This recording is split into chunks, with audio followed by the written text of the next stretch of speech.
나도 저기 가르쳐버리려나 기부진다 투모의 남지. Good afternoon. So this morning we looked at the trainings, that how to cultivate the trainings. So we looked at what the trainings are that are shared with the practitioner of intermediate capacity. So we looked at the paths, the mental paths to cultivate. So these are the 6 practices of generosity, ethics, patience, joyous perseverance, concentration, and wisdom. Of those 6, they're going to be presented in some detail later in the context of the trainings unique to a practitioner of greatest capacity. However, here, Lama Tsongkhapa is presenting one in some detail, that of ethics. Thereafter, we looked at the presentation on how to cultivate a determined attitude to live within the confines of what is ethical. And that is done by reflecting deeply on the benefits of training in ethics and the faults of not doing so. So those benefits and faults were presented this morning. So continuing in the text, the bottom of page 182 is a quotation from the King of Concentration Sutras, which is talking about, still continuing to look at the benefits of ethics, particularly in times such as these. So the verse: "The trainings that I taught to those who wear the laity's grey apparel, even monks who are fully ordained, will not have those trainings then." On the previous page, we looked at the benefits of keeping ethical restraint. Now what we come to in this subsection is looking at how in times such as these, the benefits are magnified. So to explain this, we can think of, well, whenever one eats nutritious food, the body will benefit. But in times of great need, such as famine, then should one receive an abundance of nutritious food, the benefit to one's body will be magnified, will be greater than otherwise. Just to make sure my analogy was clear. Nutritious food, it's not if one eats nutritious food, this isn't going to ever harm the body, but will benefit the body. But in times of great need, then the benefit that is attained from that same meal or that same food will be far greater. So when the body's needs, because one is perhaps malnourished, the body's needs are great, therefore that same nutritious food will have a greater physical impact on one. So too, in degenerate times such as this, the keeping of the vows will have an even greater positive impact than otherwise. So that is the meaning of this verse. And I'm just going to, for clarity, I mean the translation is correct, but for clarity I'll change this term grey apparel. The trainings that I taught to those who wear the laity's secular clothing, even monks who are fully ordained, will not have those trainings.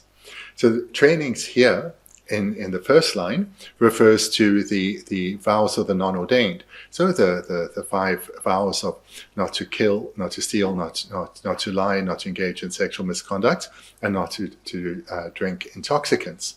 So these are the trainings that the Buddha taught to those who wear the laity's secular clothing, so to the non-ordained.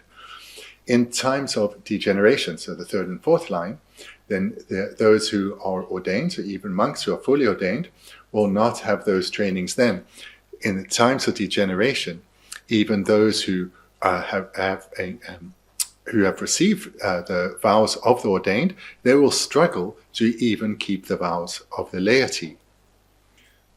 So looking first at the 3rd and 4th line, even monks who are fully ordained will not have those trainings then.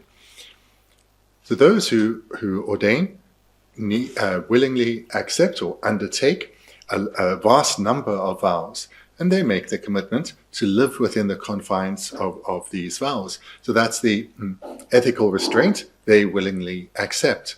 But in times of degeneration, it is rare to find monks or nuns who are living purely within all of these vows. And in fact, it will degenerate to the point where it's difficult for the ordained to even live in accordance with the 5 vows of the non-ordained. So recognizing that as the times of degeneration continue or progress, how difficult and how rare it is for those who have received vows of ordination to live within them perfectly or live within them excellently. It is actually comes to the point where even the ordained living in accordance with the vows of the non-ordained becomes difficult to find. Therefore, in such times as these, for whomever is able to live within the confines of the vows they've undertaken, the benefit is greatly enhanced. So just like in times of famine, a nutritious meal has a far greater impact on the body. In times of degeneration, living within the confines of the vows has a far greater impact on the virtue accumulated. There's a relationship between the two terms, rare and precious, in that for something to be precious, it needs to be rare. If something is in abundance, it is not as precious at all. So similarly, protecting vows in the face of much adversity, such as where there's not communal support for it because of times of degeneration, then living within the confines of those vows are of great value. And this then is the meaning of the verse, which is explained by Lama Tsongkhapa at the top of page 183. According to this statement, striving in the trainings is special and has more effect at this time when it is said that even fully ordained monks do not completely guard the 5 foundational trainings taught to lay vow holders.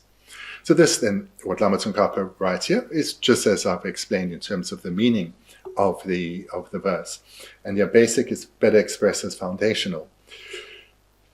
So when it's difficult for the ordained community to even live in accordance with the 5 foundational vows, so the 5 vows of the non-ordained, which are those 4 primary ones, as well as the additional one of refraining from alcohol, then whomever lives in accordance with the vows they've undertaken is engaging in something that is rare and therefore greatly precious. And we see here has more effect. And then the conclusion, Lama Tsongkhapa writes, therefore you should make effort in this.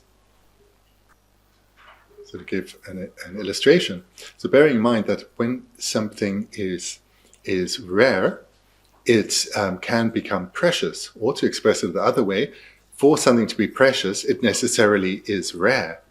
So we give an example. In our world today, English is the universal language. So anyone who speaks English has an advantage in that one will generally be able to communicate quite broadly in our world. So if we think then of a community not such as ours, but a community abroad where English is not spoken, and there within that community, if there were one person who spoke excellent English,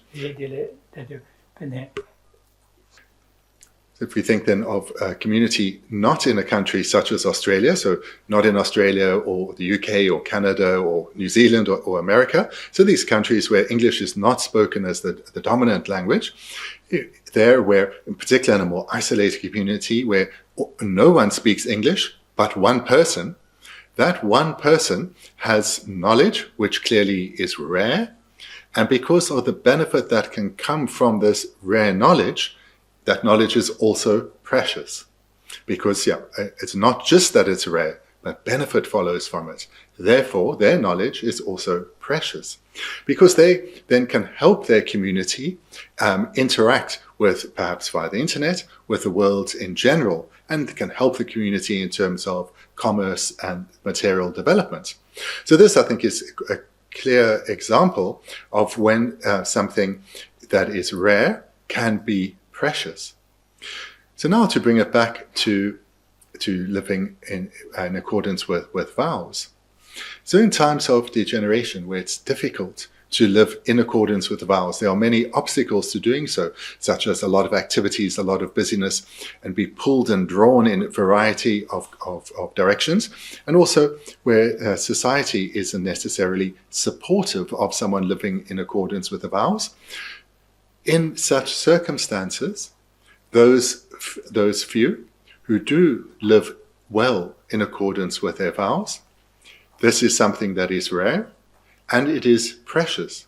So that it is rare, that should be clear. There are very few who are doing so. So why it is precious is because of the benefits that comes. And what is the benefit? One, that there is a living example, not something theoretical described in books, a living example of someone living in accordance with the vows. And therefore, by being a living example, is showing the benefits that living such a life has on one's mind, and therefore on one's speech and physical behavior. Moreover, not only is that person a rare example in the world, and therefore precious, they are keeping the lineage of vows alive, because vows don't live in a book. They don't live in an oral explanation. They abide on a mind. And by the vows then, being well protected, they're surviving on the mind of those practitioners, and therefore they can impart the vows, bestow the vows to others. So they therefore are upholders of the vows, keeping the vows alive. And again, how so? By protecting them well on their own continuum, having them in an undegenerated manner on their own continuum. And therefore they can bestow vows to others in the future. They remain alive in our world. So that benefit, as well as being a living example, is why having this rare capacity, or this rare quality of the vows is precious. Now we come to a further quotation from the same sutra, so on page 183. I'll read what's presented here, because I'll use this as the basis, but then I'll read a translation from the Lamrim Chemo, because you'll see it. The translation is not mistaken, but the English and the Tibetan are very mixed. So I'll read this, and then I'll read it again, but a different translation, which will hopefully make the meaning clearer. At the time when the Dharma decays and the Sugata's teachings are coming to an end, the merit of those who practice a single training just one day and night will extraordinarily exceed the one who, for millions of eons, as many as there are sand grains in the Ganges, and with a clear mind honors billions of trillions of Buddhas with food, drink, parasols, banners, and garlands of light. So the Tibetan really starts with the second and the third and fourth line, and then the first and the second. So that's why it's a bit mixed. So the alternative translation, again, it's what you have before you, starting the third line, the fourth line, then the first and the second. For 10 million eons, as many as there are sands in the Ganges, are served with a pure mind, food and drink, umbrellas, banners, and processions of lamps to 10 quadrillion Buddhas. So much greater is the merit of whoever practices a single training night and day at a time when the sublime teachings is perishing and the Sugata's teaching is coming to an end. So starting in the third line, because we follow the order of the Tibetan. The one or a person who for millions of eons, as many as there are sand grains in the Ganges. So the analogy, this common analogy from the Buddha, is this a vast river in India, the Ganges. One imagines in this really long river how many grains of sand encompass the riverbanks and the bed of the river, it should be an inconceivable number. So here we're saying millions, but it would be many millions of grains of sand that encompass the riverbank and the bed of the river over the length of this really long river. If each grain of sand represented a single eon, one can imagine just what an expanse of time is being referenced here. So as many as grains of sand there are, are for that many eons, then the person made offerings with a clear mind, so a clear mind or a sincere heart. So in other words, with an excellent motivation, they made, with a clear mind, now we drop here, offerings of food, drink, parasols, banners, and garlands of light. So offerings such as that, food, drink, parasols, banners, and garlands of light, made with an excellent motivation, so the sincere heart or clear mind, and for an inconceivable period of time. Again, we're following the order of the Tibetan. So for us, the third line, the first line in the Tibetan, presents the duration of the offering. Then below that is the quality of the motivation, so a clear mind, a sincere heart. And then the final line presents what is offered. And then the fourth line in the Tibetan, so for us, is to whom it is offered. Honors, so the word honors is also a word for offering. So offering to billions of trillions of Buddhas.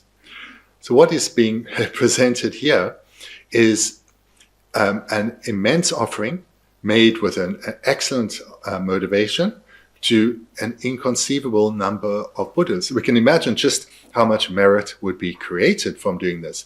Because if we had made an offering to just a single Buddha, and we did it just once, and with just an average motivation, this would be something praiseworthy.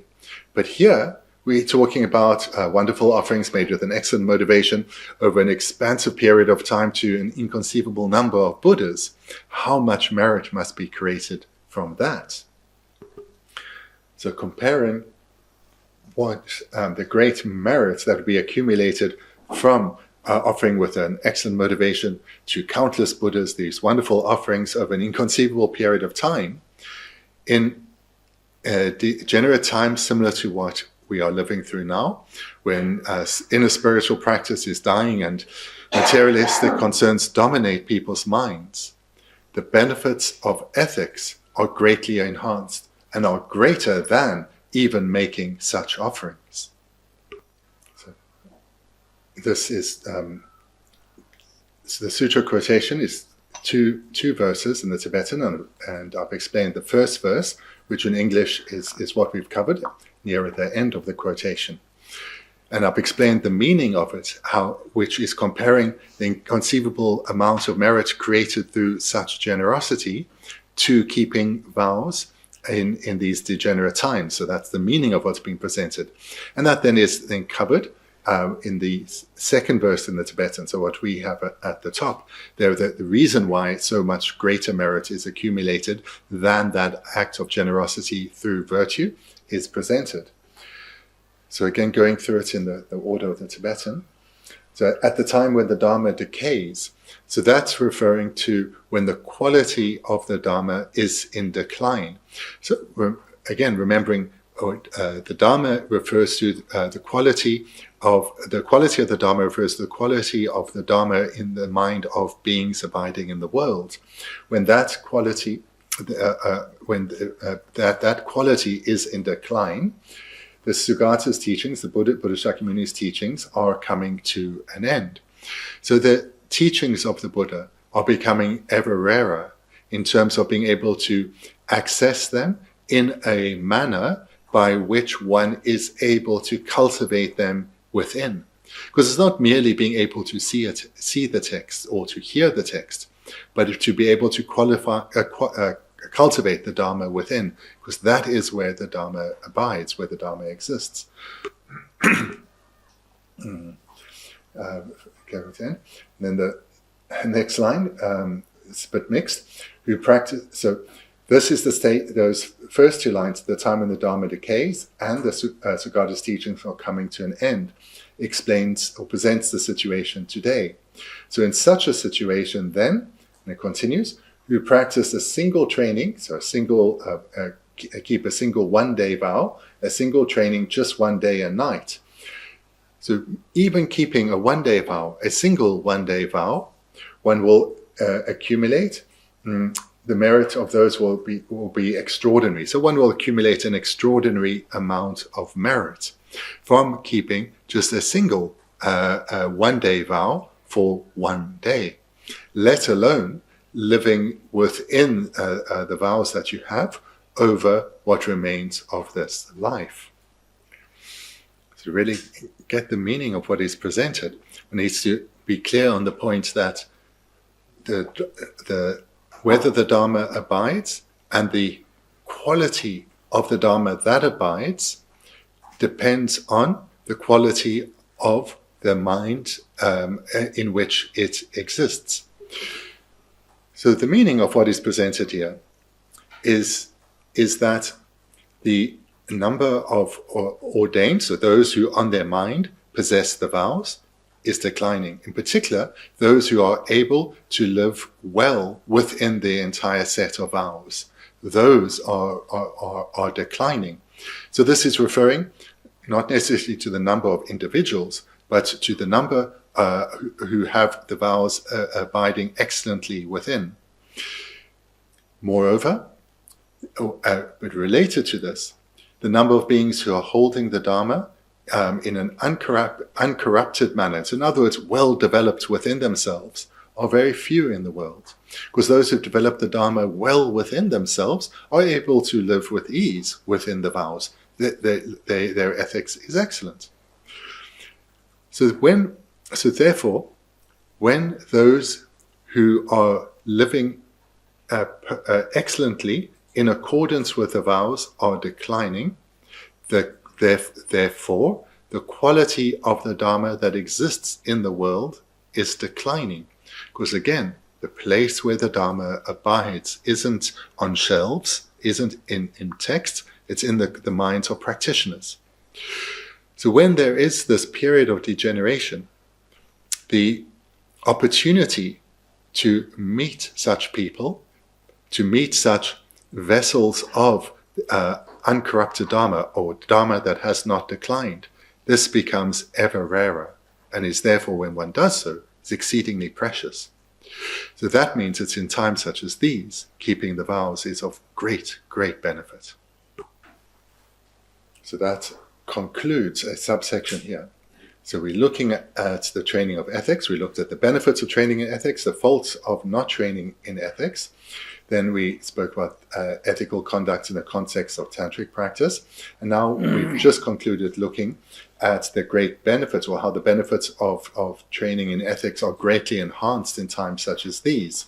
So that's concluded. Now we come to the main part of this section, how to train in ethics. So this section is the kind of part to cultivate to avert cyclic existence. The main presentation is this: how to train in ethics. So, the middle page 183. Among the 4 causes for infractions or downfalls, the antidote to not knowing is to listen or study and understand the trainings. The antidote to, this is not a good translation, the antidote to non-conscientiousness is the mindfulness that does not forget the objects and aspects of what to adopt and what to discard.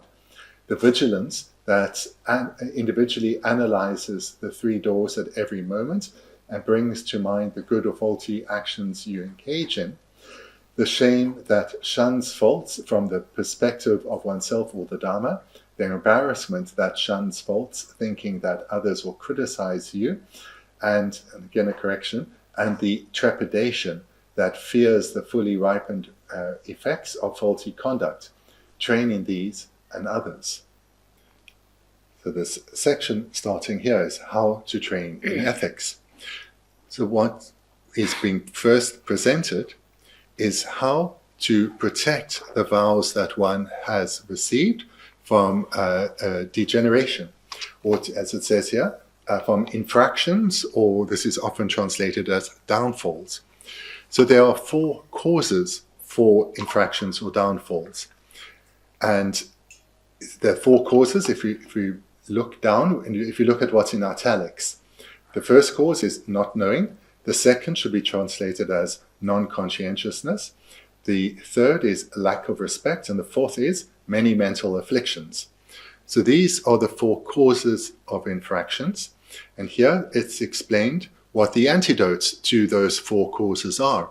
So by training in the 4 antidotes to the causes for infractions of one's vows, one will be able to guard one's vows. One will be able to live within one's vows without infracting them.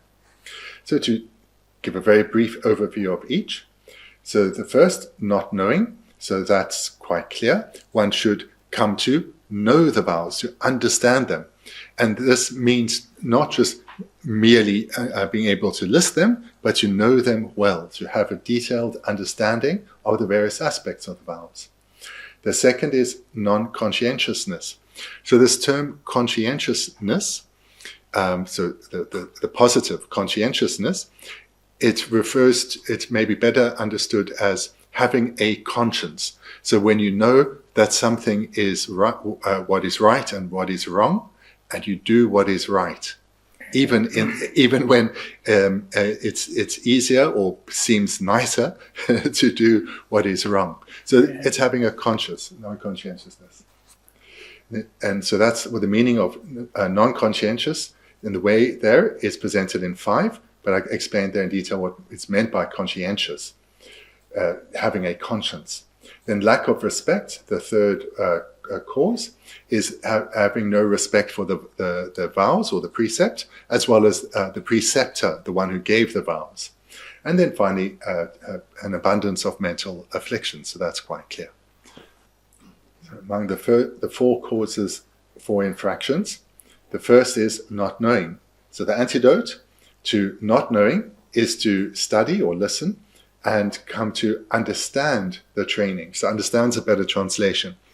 Because by relying on one's preceptor, the one who gives the vows, or one's spiritual teacher, one needs to come to understand the vows well. So for example, not killing, not stealing, what is meant by stealing, and therefore understand how to engage in not stealing, not killing, not lying, what is meant by sexual misconduct. So thereby one is able to know clearly what constitutes sexual misconduct, and thereby through having knowledge and understanding the vows, in dependence on one's preceptor and one's spiritual teacher, one will be able to, that will be the antidote to the cause of an infraction, not knowing. The 4 infractions, that was the first. Now the second, that of non-conscientiousness. So what is the antidote to non-conscientiousness? So this has 5 parts. The first, the antidote to non-conscientiousness is the mindfulness that does not forget the objects and aspects of what you adopt and what to discard. So mindfulness, it has the meaning of recollection. So recalling what the objects and aspects of what you adopt and what to discard. In other words, what is wholesome, virtuous behavior, what is unwholesome, non-virtuous behavior. So being mindful of that, being aware, mindful or aware of one's mental activity and what one is physically and verbally engaging in. That is the first antidote to non-conscientiousness. But what one is specifically recalling is what one should not do and what one should do. This is the meaning of adopt and discard. So we see the first cause of infraction is not knowing.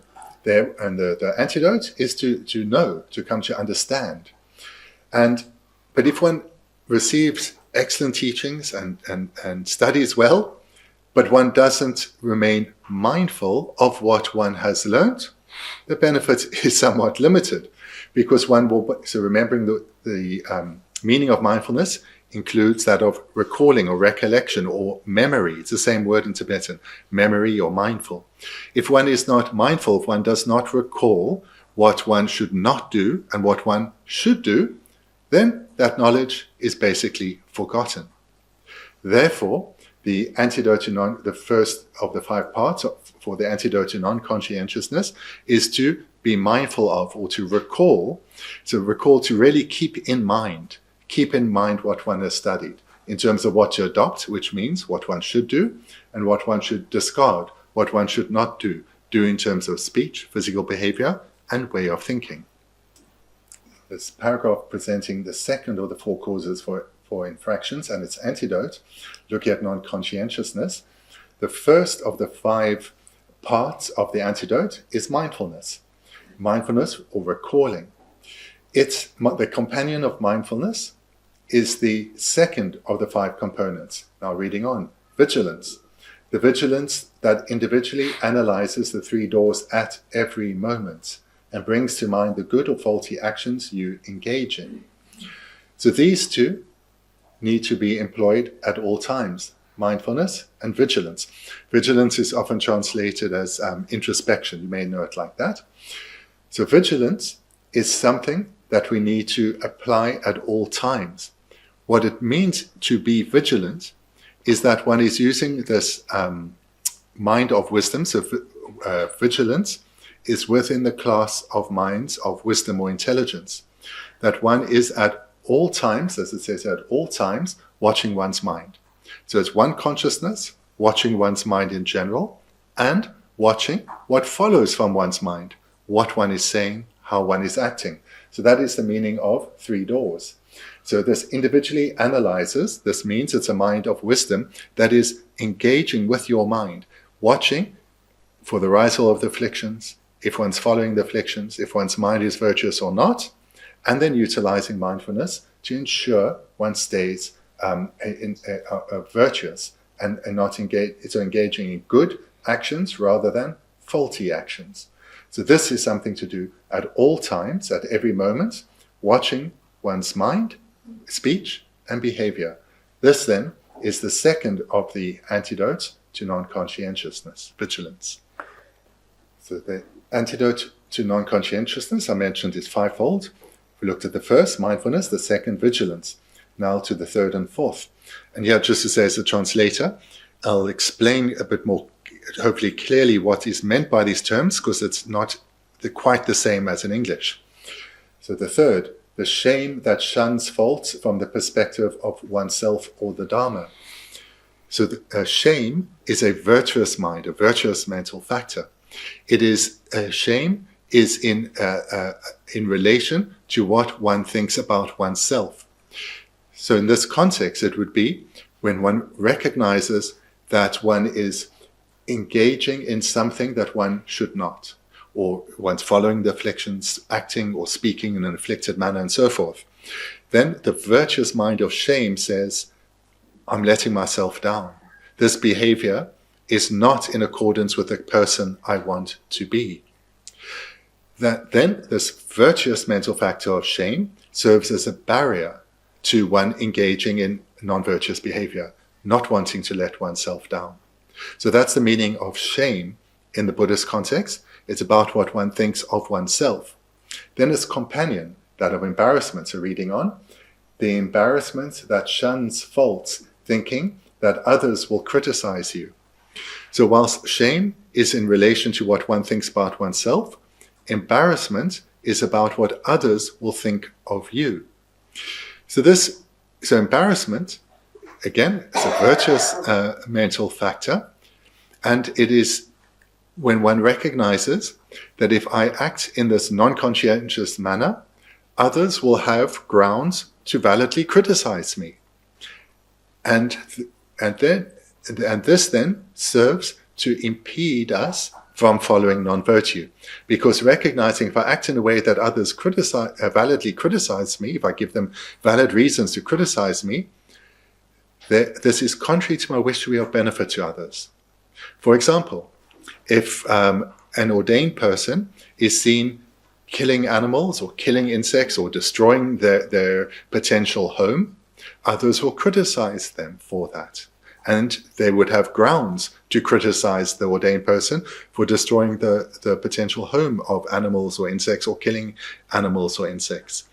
Then the ordained person thinks, that is contrary to my wish to be of benefit to others, I better refrain from doing so. And in this way, embarrassment also serves as a barrier to being non-conscientious.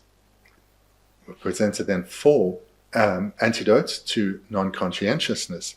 Firstly, it was mindfulness. Secondly, vigilance. So these 2 are a group, as well as the next group, shame and embarrassment. For one to be able to apply these, one requires knowledge in relation to the vows one has undertaken, what is ethical, what is not. So this is how it relates to what came before. The antidote to not knowing is to study and understand what one has studied, understand the trainings. Trainings here referring to one's vows. So in dependence on gathering knowledge, one also needs to live in accordance with one's conscience. In other words, be conscientious. So, because this word conscientious isn't always so clear. So it's having a conscience and acting in accordance with one's conscience. That requires being mindful of what one has studied, being vigilant, watching one's own mind, and utilizing shame and embarrassment. Then the fifth antidote to non-conscientiousness, but all five need to be cultivated as a group, is that, and I've changed the translation, the trepidation that fears the fully ripened effects of faulty conduct. So earlier we looked at the benefits of training in ethics, the faults of not doing so, and we've trained in karma already. So knowing, being clear in dependence on what one has studied, the faults that come from not being ethical, from not living within one's vows, of not being conscientious, that trepidation for the suffering results that will follow also serves as an antidote to non-conscientiousness. Or to express it differently, that trepidation serves as encouragement to remain conscientious. Lama Tsongkhapa concludes, train in these, so these five, and others, so the other antidotes that are presented here, so, such as coming to study and understand the trainings to know them well. So mentioned that there are 4 causes for infractions. Now we come to the third, that of lack of respect. So the antidote to train in to this cause of the infractions, a lack of respect, is be respectful towards the teacher, so it's uppercase T, so it refers to the Buddha, the one who taught the Dharma, who taught the vows, who gave the vows, his formulated rules, that then refers to the various trainings of the Buddha in this context, particularly in terms of the vows. So remaining respectful towards the vows and those whose conduct accords with purity. In other words, the practitioners who have cultivated the vows on their continuum and live in accordance with them. So the teacher, the Buddha, the vows that he bestowed, so not criticizing the vows, but rather having a deep appreciation for them, as well as those whose conduct accords with purity, and being respectful towards those living in accordance with the vows, those for whom the vows abide on their continuum. And by cultivating respect for the remarkable being that is the Buddha, you will have respect for his teachings and those who train in his teachings, so one's fellow practitioners. By cultivating this antidote to the lack of respect, which is to be respectful, then one also guards oneself from pride. Pride thinks you know better, that you acting better than them, or these vows don't apply to you, or that you are better than other practitioners. So it guards you against pride and resulting criticism of others, criticism of the trainings, of the formulated rules, and it guards one from developing an inner obstacle, an inner distancing from the teachings of the Buddha and the followers of the Buddha. Then the fourth cause for infractions or downfalls is that of having many mental afflictions. So the antidote to that, you should examine your mind stream and energetically apply the antidote to whatever mental affliction predominates. So relying, as we saw earlier, on mindfulness and vigilance, one comes to recognize what the workings within one's own mind, and also having knowledge. So the first part of the antidote, one will recognize which afflictions are dominant within one, and energetically one should apply oneself to the various antidotes that apply to the afflictions that predominate within oneself.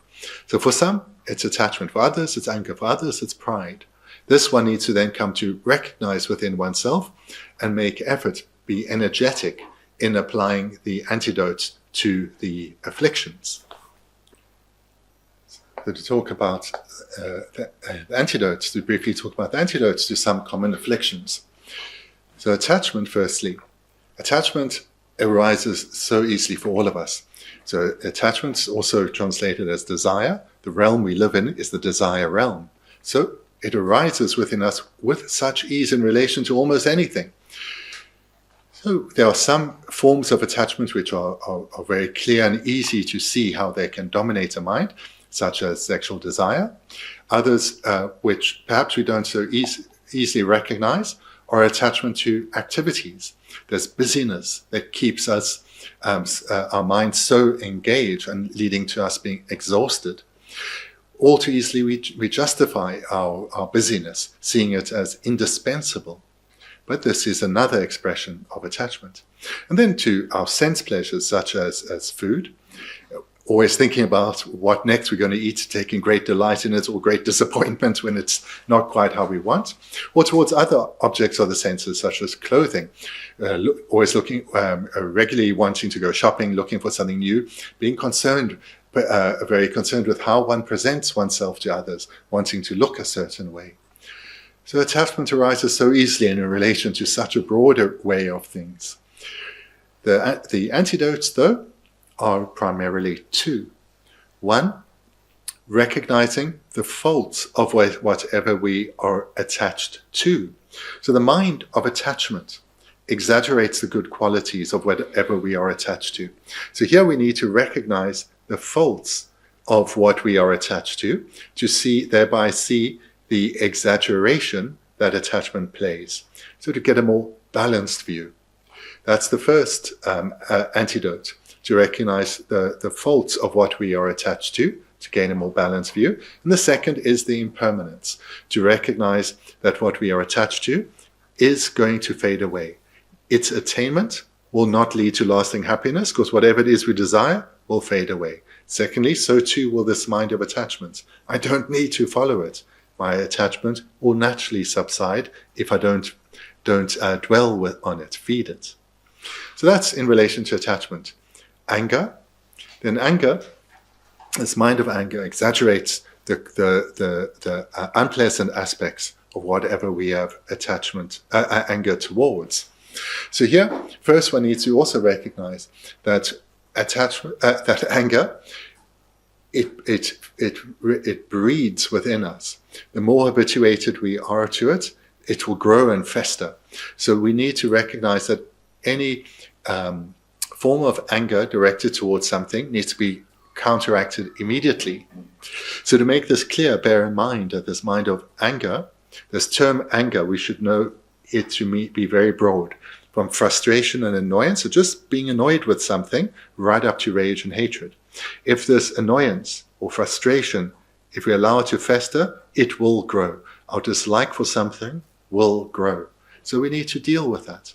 And we deal with it by developing the antidote, in particular in relation to people, by developing an attitude of loving affection towards anyone, to recognize the good qualities in those towards whom we dislike, and training our mind so that when those whom we currently dislike come to our mind, we train to see their good qualities, not their faults. And in this way, our anger towards others, our dislike towards others will dissipate. And the third affliction to mention, that of pride. So pride within oneself is quite difficult to recognize. Within others, much easier. But within ourselves, it's quite hidden to us. So watch for signs of pride. When we complain about others, when we criticize others, this may well be a sign of our own pride. Because especially when it's coming through the lens of looking down on others, seeing ourselves as better. Look what they're doing, I wouldn't do it like that. So this complaining, criticism, focusing on the faults of others, looking down on them, it may well be an expression of pride. So then we need to recognize that in ourselves. Recognize, I'm not this great being. There's no reason to complain about others. And then think about the qualities of others rather than focus on their faults.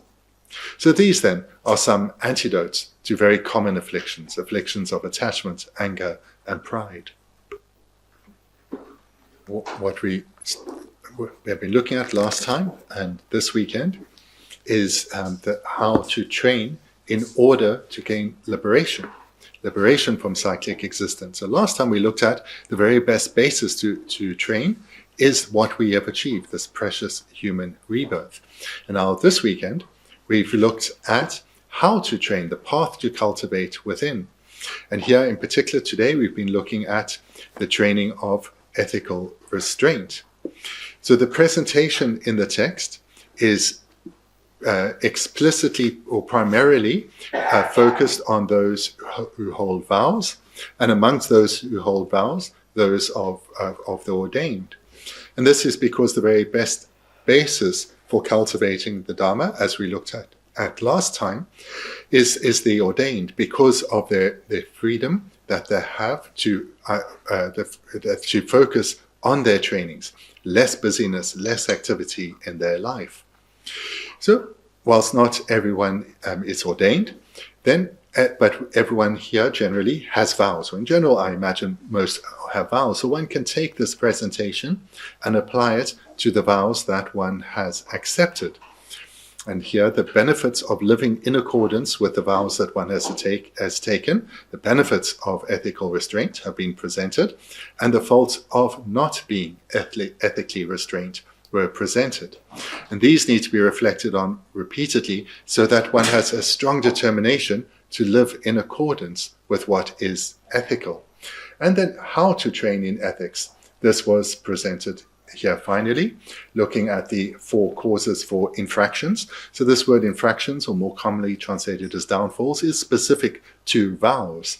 Nevertheless, the trainings are something that everyone can and ideally should train in. In particular, coming together knowledge, training in mindfulness and vigilance, shame and embarrassment, and so forth. And in this way, everyone can benefit by training this way, because ethics itself is the foundation in which all good qualities will grow. So then, thank you. We can conclude there for this weekend. Thank you.